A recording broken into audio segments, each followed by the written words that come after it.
So let's do the second example for calculating mass density. The first thing we want to do is list our givens. This chemist has taken the following measurements. The volume of the liquid is equal to 1,763 cubic centimeters. And the mass of this unknown liquid is 1.24 kilograms.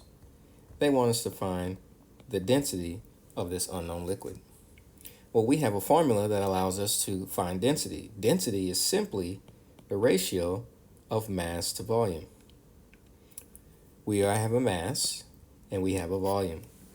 And we also have a problem. Because they want us to find the density with the units of grams per milliliter. See, density, again, is the ratio of mass to volume, but these measurements of mass and volume can have different units. For example, we could have kilograms here or grams here. In this case, the measurement was actually taken in kilograms, perhaps because that was most appropriate. But these known density values have the units of grams per milliliter, and we're going to compare our density to these. We need to also have grams per milliliter. So what do we need to do?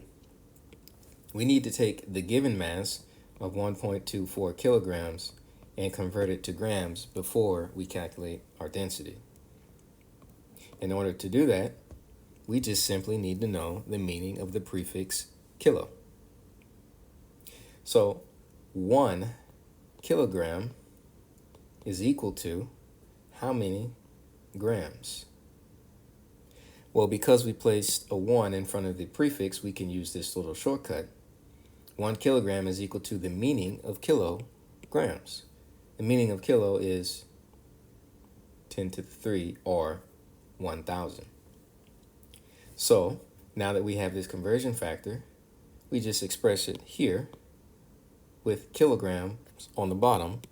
So we place 1 kilogram on the bottom and 1,000 grams up top. That allows kilograms to cancel. So we end up with 1,240 grams. So now that we have the mass in grams, we can plug it into the density formula. 1,240 grams divided by 1,763 cubic centimeters. Now, we don't also need to convert cubic centimeters because 1 milliliter is equivalent to 1 cubic centimeter. There's no conversion needed there.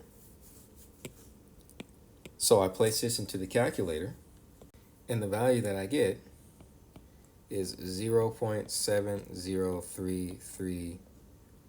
I have written it out to 5 decimal places.